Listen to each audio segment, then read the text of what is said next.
Assalamualaikum warahmatullahi wabarakatuh. Selamat datang di pelajaran sosiologi kelas 12 di bab permasalahan sosial akibat pengaruh globalisasi dan perubahan komunitas lokal. Nah, ini adalah video lanjutan dari video kemarin yaitu ya di bab yang sama ya. Ini part 2-nya. Kita lanjut aja apa yang akan dibahas. Untuk bab ini KD-nya masih sama yaitu di 3.2 mengenai memahami berbagai permasalahan sosial yang disebabkan oleh perubahan sosial di tengah-tengah pengaruh globalisasi. Dan KD 4.2 yaitu mengkategorisasi berbagai permasalahan sosial yang disebabkan oleh globalisasi serta akibat-akibatnya dalam kehidupan nyata di masyarakat, sehingga dapat merespon berbagai permasalahan sosial dan ketimpangan yang disebabkan proses globalisasi. Nah, untuk tujuan pembelajarannya, yaitu melalui kegiatan pengamatan masyarakat di sekitar dan diskusi, siswa dapat menganalisis perubahan sosial di tengah arus globalisasi, serta dapat menggunakan pemahaman globalisasi dan pengaruhnya dalam kehidupan masyarakat dengan sikap kritis, jujur, disiplin, tanggung jawab di masyarakat. Indikator pencapaian kompetensinya atau IPK-nya, kalau di video yang pertama itu adalah untuk menganalisis proses terjadinya globalisasi dalam masyarakat, maka IPK yang kedua ini kita akan mengupas tuntas mengenai menganalisis dan mengkategori berbagai dampak dan permasalahan sosial yang muncul akibat globalisasi. Nah, di part ketiganya nanti kita akan membahas mengidentifikasi sikap kritis dalam menghadapi tantangan global. Nah, kita lanjut. Ini adalah peta konsep materi di bab 2 sebenarnya yang kemarin tidak sempat saya perlihatkan ya. Jadi ini materi bab pertama ya tentang globalisasi meliputi pengertian, karakteristik globalisasi, perkembangan globalisasi, faktor pendorong globalisasi, dan reaksi masyarakat terhadap globalisasi. Di sini kurang satu nih. Next, nah dan yang akan kita bahas sekarang yaitu adalah dampak dan berbagai permasalahan akibat pengaruh globalisasi. Nah, yang akan kita bahas adalah dampak globalisasi, permasalahan sosial di tingkat global, dan permasalahan sosial di tingkat lokal. Dan di video part 3 nanti kita akan membahas sikap kritis menghadapi tantangan globalisasi. Ya, itu nanti sajalah. Next, kita ingat-ingat kembali apa itu globalisasi. Nah, globalisasi kemarin kita simpulkan yaitu sebagai proses perubahan mendunia tanpa mengenal batas wilayah. Perubahan seperti apa? Yaitu perubahan yang diartikan sebagai keterkaitan dan ketergantungan antar bangsa dan antar manusia di seluruh dunia melalui perdagangan, investasi, dan bentuk-bentuk interaksi lainnya seperti sosial, budaya, ideologi, politik, dan lain-lain. Sehingga batas-batas suatu negara menjadi sempit. Nah, jadi seperti yang pernah kita bahas di materi sebelumnya, orang-orang Eropa itu bisa mendirikan perusahaan di Indonesia atau memiliki properti di Indonesia, begitu juga sebaliknya orang Indonesia bisa memiliki properti di luar negeri tanpa harus pergi atau tanpa harus pernah ke negara tersebut gitu kan. Nah, ini yang disebut dengan globalisasi gitu. Di bidang investasi ya tentunya yang kalau tadi contohnya. Ataupun kita bisa tahu apa yang terjadi di Korea tanpa harus kita ke Korea. Begitu juga sebaliknya. Orang Korea bisa tahu apa yang terjadi di Indonesia, apa budaya-budaya Indonesia tanpa harus orang Korea itu pergi ke Indonesia. Nah, ini yang dimaksud dengan globalisasi. Jadi batas suatu negara nih jadi kabur karena apa? Didukung oleh adanya teknologi informasi. Seperti itu. Selain teknologi informasi, ya tentunya dengan berbagai kebijakan-kebijakan perekonomian antar negara. Makanya ada perusahaan asing bisa mendirikan perusahaan di Indonesia, begitu juga sebaliknya. Seperti itu. Faktor pendorong globalisasi. Nah, ini kita bahas ulang lagi, yaitu yang pertama itu adalah kemajuan dalam bidang pengetahuan dan teknologi. Jadi semakin maju pengetahuan dan teknologi suatu negara, maka akan semakin cepat proses globalisasinya. Nah, yang paling impact-nya besar itu adalah ya teknologi informasi, ya handphone. Karena dengan handphone kita bisa melakukan banyak hal. Juga di moda transportasi kan. Nah, karena sekarang transportasi ini sangat canggih menggunakan pesawat terbang yang bisa eh, terhitung murah dan cepat, maka memudahkan masyarakat dunia untuk bermigrasi atau berpindah tempat. Selanjutnya adalah merebaknya kerjasama antar negara yang akhirnya menjadikan semua negara semakin terbukanya sistem perekonomian di sebuah negara, gitu kan. Makanya Netflix bisa masuk, Spotify bisa masuk, atau Amazon bisa masuk. Ya ini perusahaan-perusahaan online ya, tapi perusahaan yang sifatnya fisik pun bisa gitu. Maksudnya yang fisiknya ada di Indonesia, misalkan seperti pabrik sepatu Nike, Adidas itu ada di Indonesia ternyata. Atau misalkan tambang-tambang minyak gitu kan, seperti Chevron, Exxon Mobil. Nah, itu tuh perusahaannya tambang minyaknya ada di Indonesia dan mengelola sumber daya alam Indonesia. Walaupun pemiliknya bukan orang Indonesia gitu. Ataupun Freeport ya di Papua sana. Itu kan pemiliknya siapa? Amerika, tapi bisa mengelola alam di Indonesia. Ini adalah karena globalisasi juga salah satu penyebabnya adalah globalisasi. Mengapa negara lain bisa mengambil alih sumber daya alam di Indonesia seperti itu. Nah, dampak globalisasi sendiri ya di sini kita bagi menjadi 3. Yang pertama adalah dampak ekonomi, dampak sosial budaya, dan dampak politik. Yang pertama ya dampak globalisasi di bidang ekonomi. Nah, globalisasi mendorong suatu negara melakukan aktivitas perdagangan lintas negara. Aktivitas tersebut ditandai dengan adanya ekspor impor yang dilakukan Indonesia dengan negara lain guna memenuhi kebutuhan dalam negeri. Nah, jadi artinya karena proses globalisasi ini, setiap negara ini bergantung satu sama lain. Kalau misalkan kemarin saya contohkan Indonesia dengan Jepang, maka saya kasih contoh yang lain kali ini. Misalkan, pernah waktu itu Indonesia ini harga berasnya naik, melambung tinggi. Maka untuk menekan harga beras agar tidak terlalu tinggi dan bisa beli oleh masyarakat, Indonesia mengimpor beras. Mengimpor beras dari mana? Dari Thailand dan Vietnam. Nah, itu adalah salah satu bentuk dari kita nih bergantung sama negara lain. Guna apa? Guna untuk konsumsi masyarakat Indonesia sendiri. Kan seperti itu ya. Jadi, di bidang ekonomi ini terjalin kegiatan perdagangan lintas negara yang sering disebut dengan perdagangan bebas atau free trade. Globalisasi mendorong interaksi ekonomi dan perdagangan serta investasi. Makanya banyak perusahaan banyak perusahaan asing mendirikan perusahaan di Indonesia. Lalu apa dampak positifnya dari semua itu?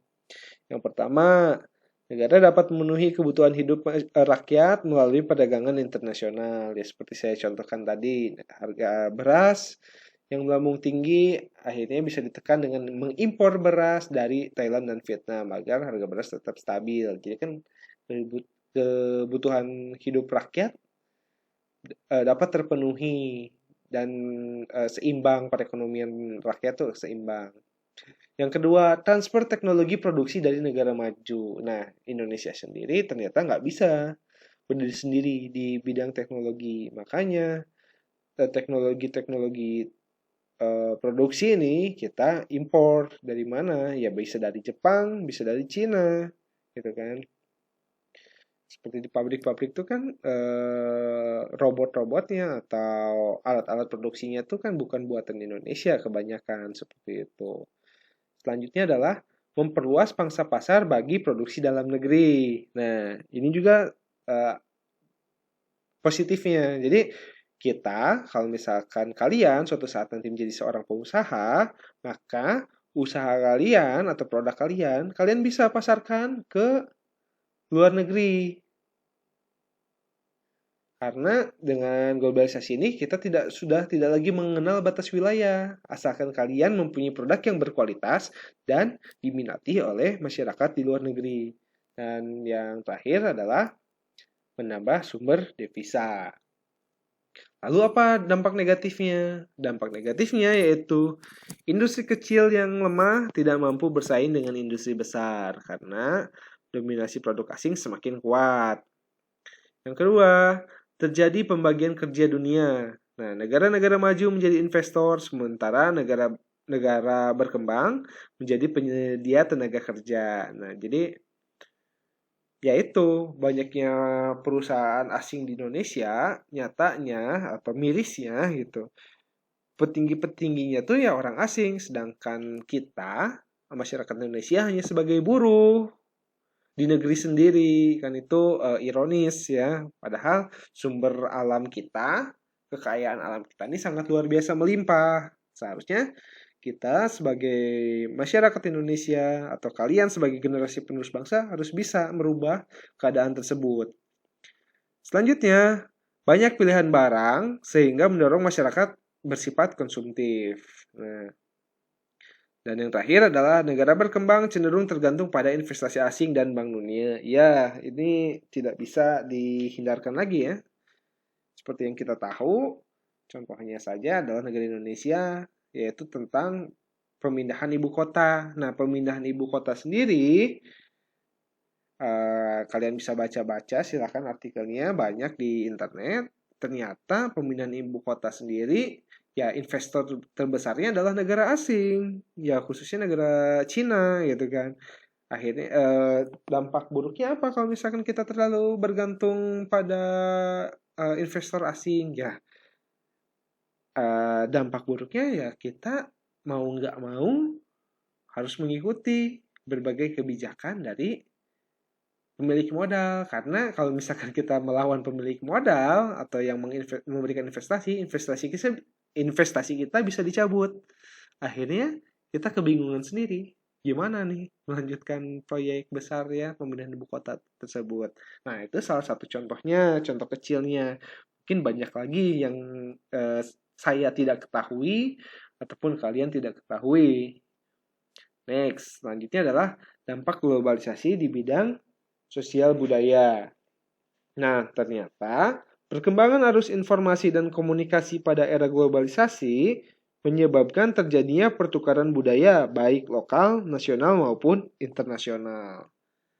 Jadi, dampak positifnya apa kalau seperti itu? Dampak positifnya yaitu budaya lokal atau daerah mulai dikenal dunia. Karena itu yang tadi ya, karena teknologi informasi, orang luar negeri bisa mengakses kita. Ketika orang luar negeri mengakses kita dan ternyata tertarik dengan budaya kita, maka mereka akan mempelajari budaya kita. Nah, seperti yang kita ketahui sendiri ya, pencak silat ternyata sekarang sudah mulai dikenal dunia, ya kan? Karena banyak film-film Hollywood yang mempromosikan pencak silat ya. Salah satunya film John Wick ya, John Wick 3, Parabellum. Nah, itulah. Kalau kalian nonton, di situ ada ya Yayan Ruhian sama Cecep Arif Rahman memperkenalkan budaya lokal yaitu pencak silat yang bisa dikenal dunia. Seperti itu. Ataupun banyak budaya lain yang sebenarnya dikenal dunia, seperti misalkan Reog Ponorogo gitu kan, atau batik Indonesia dan lain sebagainya. Yang kedua, yaitu masyarakat dapat mengenal berbagai kebudayaan asing. Ya, ini dampak positif juga. Kita jadi pikiran kita atau pengetahuan kita menjadi lebih luas. Karena kita bisa tahu budaya asing melalui internet ya atau teknologi informasi. Dan yang ketiga, kehidupan masyarakat akan semakin maju tentunya. Lalu apa dampak negatifnya? Ya, dampak negatifnya itu bisa terjadi yang namanya cultural shock atau geger budaya. Dan yang selanjutnya adalah terjadinya cultural lag atau ketimpangan budaya. yaitu perbedaan taraf kemajuan di antara berbagai bagian dalam kebudayaan suatu masyarakat, sehingga menyebabkan ketertinggalan kebudayaan masyarakat satu dengan yang lainnya. Dan yang terakhir, yaitu bisa terjadi adanya etnosentrisme, yaitu sikap memandang budaya sendiri lebih baik atau superior dibandingkan budaya yang lain. Nah, selanjutnya adalah dampak globalisasi di bidang politik. Globalisasi di bidang politik ini ditandai dengan meningkatnya kerjasama antar negara, baik dalam bidang ekonomi, sosial, budaya, politik, maupun pendidikan. Akibatnya, beberapa negara bergabung membentuk organisasi guna menghadapi arus globalisasi. Ya misalkan saja pemerintah Indonesia bergabung dengan Perserikatan Bangsa-Bangsa. Ini adalah karena adanya tuntutan dari globalisasi itu sendiri. Nah, globalisasi di bidang politik ini, masyarakat akhirnya bisa menuntut pemerintahan yang bebas, terbuka, dan demokratis. Masyarakat dapat menyampaikan aspirasinya secara terbuka kepada pemerintah. Selain itu, campur tangan pemerintah asing dapat memengaruhi kondisi politik suatu negara. Nah, lalu apa dampak positifnya dari globalisasi bidang politik ini? Dampak positif yang pertama itu adalah mendorong pemerintahan mewujudkan good governance atau pemerintahan yang baik, ya.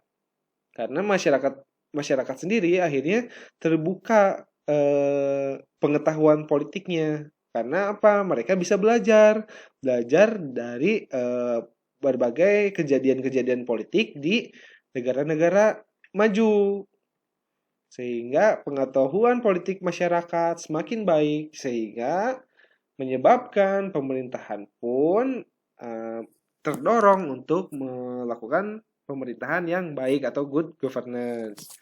Yang kedua itu adalah meningkatkan hubungan diplomatik antar negara. Jadi memang setiap negara di era globalisasi ini saling bergantung satu sama lain, maka harus memiliki hubungan diplomatik antar negara satu dengan negara lain.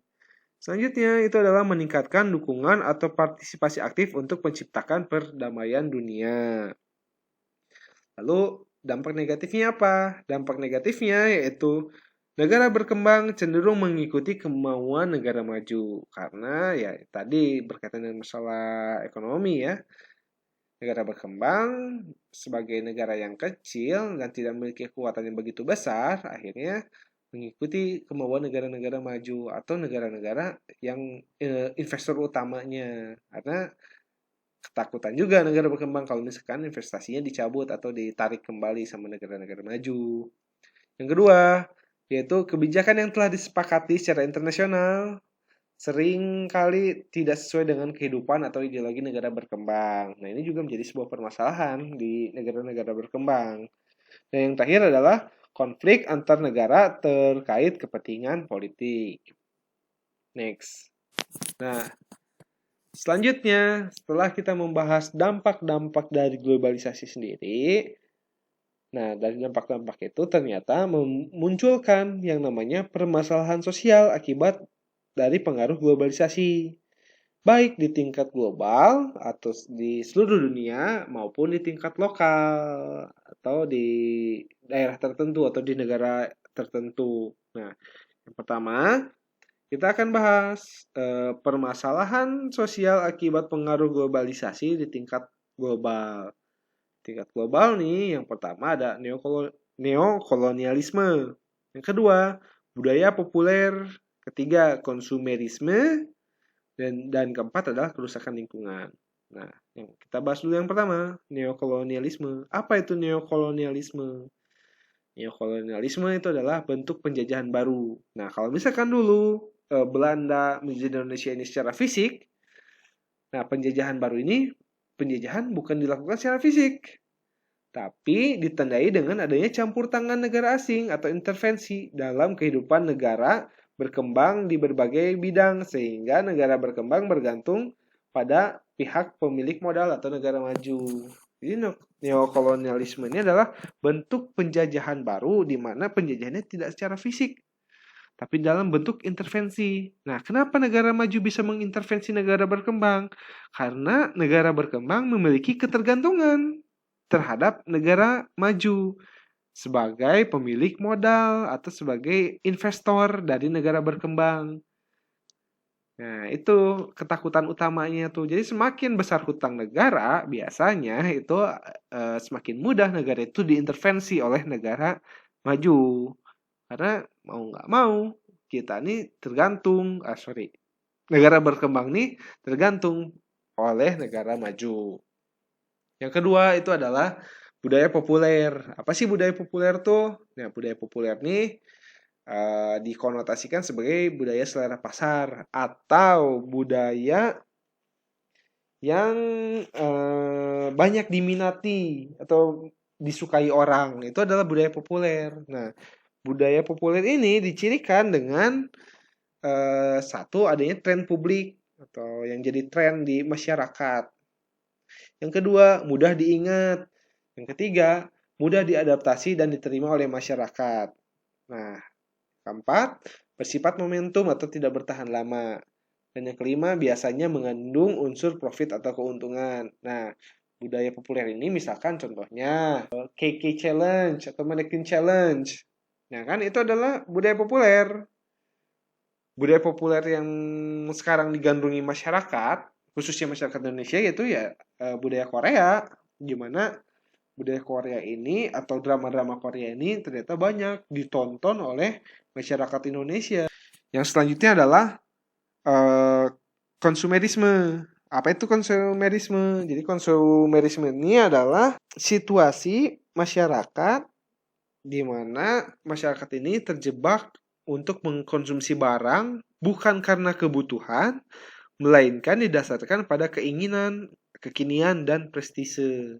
Jadi mereka beli barang nih bukan karena kebutuhan, tapi karena ingin kelihatan kekinian dan karena ingin prestis gitu, ingin apa? Prestis, ingin bangga gitu memiliki sebuah barang ini. Misalkan baju, kaos. Baju kaos nih ada aja yang harganya itu 80.000, 90.000. Cuman masyarakat yang konsumtif nih nggak mau beli baju yang 80 ribuan atau 90 ribuan. Mereka pengen beli yang mereknya Supreme misalkan harganya 300.000, baju harga 300.000 atau mungkin 500.000. Nah, untuk apa mereka membeli baju yang semahal itu padahal fungsinya sama? Ya karena mereka ingin. Karena mereka ingin terlihat kekinian. Karena dengan memakai baju tersebut, maka akan ada prestis dalam diri mereka. Prestise atau apa? Kebanggaan dalam diri mereka bahwa saya memakai baju yang mahal gitu. Nah, itu adalah sifat-sifat konsumerisme. Selain contoh dari baju, ada juga contoh konsumerisme yang lainnya. Misalkan, akhir-akhir ini kan kita diserang oleh penyakit atau virus COVID-19 ya. Nah, ternyata Indonesia sendiri adalah banyak mengimpor sepeda-sepeda lipat yang mereknya Brompton. Jadi kalau misalkan kalian nggak tahu, sepeda lipat merek Brompton tuh adalah sepeda lipat yang harganya tuh bisa sampai ratusan juta gitu kan. Nah, kan yang jadi pertanyaan, kenapa? Untuk apa beli sepeda yang harganya ratusan juta dan itu hanya bisa dipakai di kota aja gitu kan. Nah, ini yang disebut dengan konsumerisme gitu. Karena mereka orang-orang yang punya uang ini ya karena mereka ingin. Karena dengan membeli sepeda Brompton ini mereka memiliki prestise yang tinggi gitu kan. Nah, bukan berarti salah membeli sepeda Brompton, itu hak mereka tentunya. Saya tidak menyalahkan mereka, cuman itu adalah salah satu bentuk konsumerisme.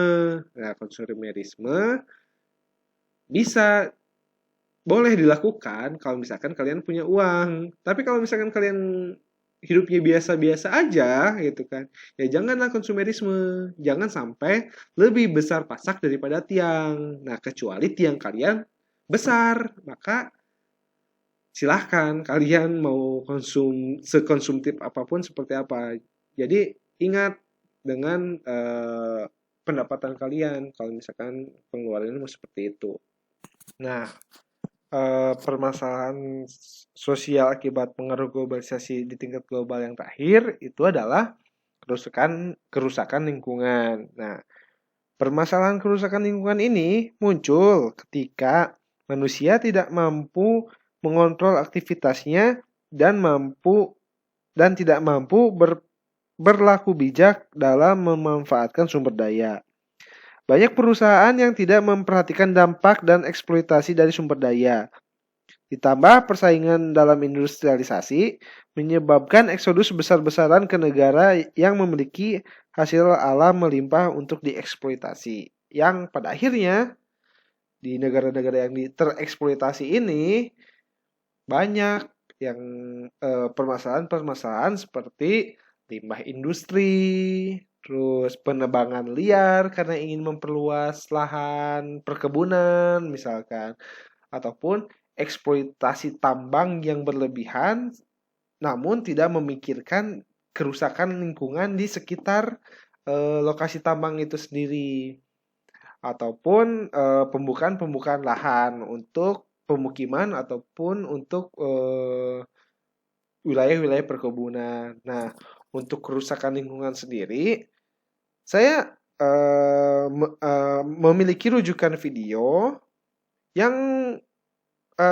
sepertinya akan menarik untuk kalian tonton gitu. Jadi videonya akan saya simpan di deskripsi ya. Ya, bagi yang belum nonton silahkan nonton karena ini video sangat menarik dan video ini menceritakan tentang salah satunya itu tentang Kalimantan juga, Kalimantan. Ini wajib kalian untuk nonton. Nah, lanjut yaitu permasalahan sosial akibat pengaruh globalisasi di tingkat lokal. Di tingkat lokal ini bisa dilihat di bidang lingkungan, di bidang sosial budaya, di bidang politik maupun di bidang ekonomi. Nah, di bidang lingkungan permasalahan sosialnya di tingkat lokal itu adalah ya pasti adalah pencemaran lingkungan karena adanya pabrik-pabrik di kota-kota atau di kota-kota kecil di Indonesia.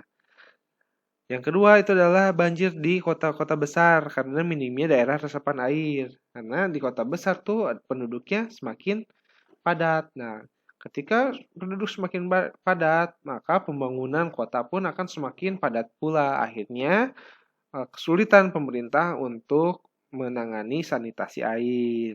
Dan yang terakhir adalah permasalahan sampah. Jadi semakin banyak orang, maka permasalahan sampah akan semakin banyak pula. Khususnya adalah sampah plastik. Makanya berbagai kota besar di Indonesia itu untuk supermarket sudah dilarang menyediakan plastik. Misalkan di Banjarmasin ya, di Banjarmasin tuh sudah Alfamart atau Indomart ya itu sudah nggak menyediakan lagi kantong plastik. Jadi kalian kalau mau belanja ke sana harus bawa kantong sendiri. Ataupun di Semarang pun seperti itu, di Bandung pun seperti itu, sudah tidak menyediakan lagi plastik. Nah, ini itu adalah salah satu bentuk upaya dari pemerintah daerah untuk mengurangi sampah plastik. Yang kedua adalah di bidang sosial budaya. Di bidang sosial budaya ini, yang pertama adalah budaya tradisional sedikit demi sedikit terkikis dan tergantikan oleh budaya-budaya populer. Ya, bisa dilihat aja dari lagu yang kalian dengar itu aja yang paling kecil. Bisa dilihat dari playlist lagu di HP kalian yang kalian dengar. Banyakkan lagu mana? Banyakkan lagu tradisional, banyakkan lagu Indonesia, atau banyakkan lagu luar negeri. Atau mungkin banyakkan lagu Korea. Nah, bisa terlihat dari situ. Kalau misalkan kebanyakan lagu luar negeri, artinya kan sedikit demi sedikit, secara tidak sadar kita nih memilih budaya musik luar negeri dibandingkan musik tradisional khas Indonesia itu sendiri. Salah satu cirinya seperti itu. Jadi sedikit demi sedikit gitu kan terkikis tergantikan ataupun misalkan berbicara dance atau tari, kalian lebih senang melihat tari modern atau kalian lebih senang melihat tari tradisional kalau dalam pertunjukan? Nah, silakan jawab oleh diri kalian sendiri. Nah, Di bidang sosial budaya yang selanjutnya itu adalah adanya pergaulan bebas. Nah, dan ini adalah yang jadi permasalahan karena tidak sesuai dengan norma agama dan norma sosial yang berlaku di Indonesia khususnya. Dan yang terakhir adalah adanya kriminalitas khususnya di bidang narkoba. Jadi di bidang sosial nih karena di pergaulan narkoba ini bisa masuk dan akhirnya ya janganlah sekali-kali menyentuh narkoba atau melakukan tindakan kriminal karena itu adalah tindakan-tindakan yang akan merugikan diri kalian sendiri. Next, selanjutnya adalah di bidang politik. Nah, kalau di bidang politik, yang pertama itu adalah biasanya pemerintah daerah lebih melindungi properti dan keuntungan perusahaan asing dibanding hak-hak masyarakat lokal. Nah, misalkan contohnya, ini contoh ya, itu adalah permasalahan kemarin. Kalau misalkan kalian baca berita di Instagram ataupun di TV atau media massa lainnya, itu berkaitan dengan hutan adat masyarakat Kinipan ya, masyarakat adat Kinipan. Nah, itu kan konflik agraria ya, konflik yang terjadi antara perusahaan dengan masyarakat adat yang ingin melindungi tanah adatnya. Walaupun perusahaannya itu kayaknya bukan perusahaan asing ya, tapi masih perusahaan Indonesia. Tapi terjadi konflik seperti itu. Entah siapa yang benar atau yang salah, namun secara teori ya, ada kemungkinan pemerintah daerah lebih melindungi properti dan keuntungan perusahaan asing, seperti itu. Dan selanjutnya, pemerintah tidak mempertimbangkan masalah AMDAL pada pembangunan perusahaan atau industri. Yang penting mereka membangun pabrik tanpa memikirkan AMDAL. Nah, ini adalah sebuah pelanggaran-pelanggaran oleh perusahaan. Dan yang terakhir, itu adalah di bidang ekonomi.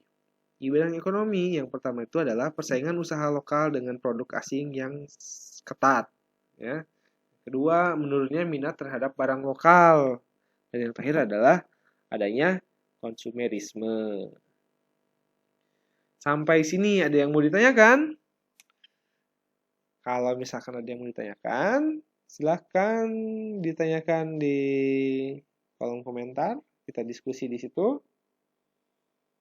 Ataupun bisa menanya di Google Classroom ya. Semoga penjelasan saya tidak memuaskan rasa keingintahuan kalian sehingga kalian bisa baca-baca lagi di referensi yang lainnya. Cukup sekian pertemuan kita kali ini. Sampai jumpa.